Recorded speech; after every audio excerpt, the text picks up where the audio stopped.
Coming to you from the innovative, immersive Hyundai Virtual Next Weather Sphere. This is Next Weather. Bill Kelly is back in the Hyundai Next Weather's field.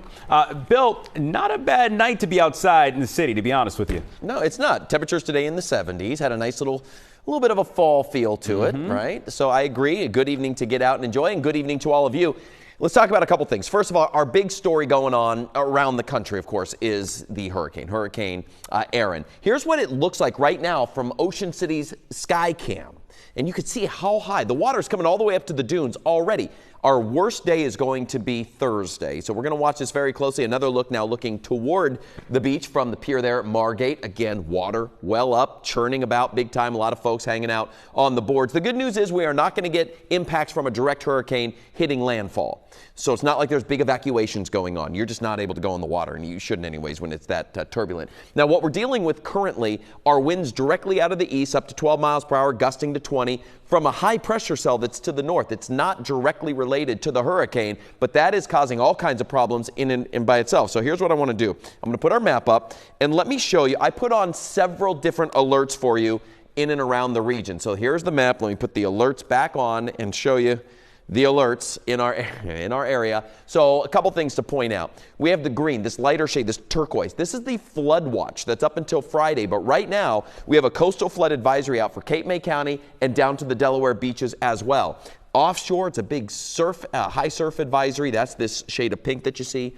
And then small craft advisory if you're going out. There's all kinds of stuff happening out there on the water. If you're going to be out and about, know that things are going to be active. It is churning around our region, and that's going to be the trend for the next several days for sure. All right, so here's what it looks like right now when it comes to any clouds and rain. We saw some breaks in the clouds, and that was nice. Here's the bigger picture, and I want to walk you through the futurecast, starting with, of course, the hurricane down here.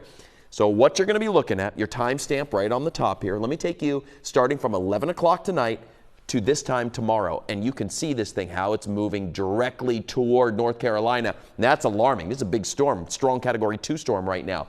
But all forecast models have it shifting to the north and then back to the northeast. You can see it gets really close here on Thursday. I paused this at noon. There's the Outer Banks of North Carolina. Even the outer reaches of the hurricane going to be close. Okay, so definitely dealing with the high surf, the high waves, and all that goes with that, the beach erosion, the rip currents, and then it starts moving to the northeast. Fabulous. But Thursday is our very active day, even on our Jersey Shore and Delaware beaches, winds gusting up to 50 miles per hour. We've issued a weather alert for the shore locations because of that and because of the things that I just mentioned with the high surf, the rip current danger there. Now, by the time we get to Friday, the whole thing scoots out. We have a ton of sunshine. We also see now a northerly wind and a northwest wind. And that's going to usher in drier air. So we're going to see highs in the low 80s and lows down in the low 60s. Should look pretty good. For tomorrow, very similar to what we had out there today, except we're going to add the potential for passing showers and a stray thunderstorm as well. This time tomorrow night, likely tracking some of that in and around our area. And last but definitely not least, let's talk about what you can expect going past this in your 7-day forecast. We're going to go into the 80s by Friday and Saturday. As I mentioned, drying out. Look at those lows down in the low 60s. But tomorrow we're right around 80 with the showers. A little cooler on Thursday. Thursday is our worst day. Gusts of wind over 30 miles per hour potentially here in the city as well. Then we get into next week. I mean, look at our numbers. We should be at 86 this time of year. We have another stretch where we are below normal. If this holds, we will have a stretch of 9 solid days where our temperature is below normal. So if you like fall, you like these cooler conditions, you're loving that little August treat to turn the air conditioner off. If you like summer, well, we're going to have to hang on to the 82 for Friday and Saturday. It's your weather forecast. We'll be right back.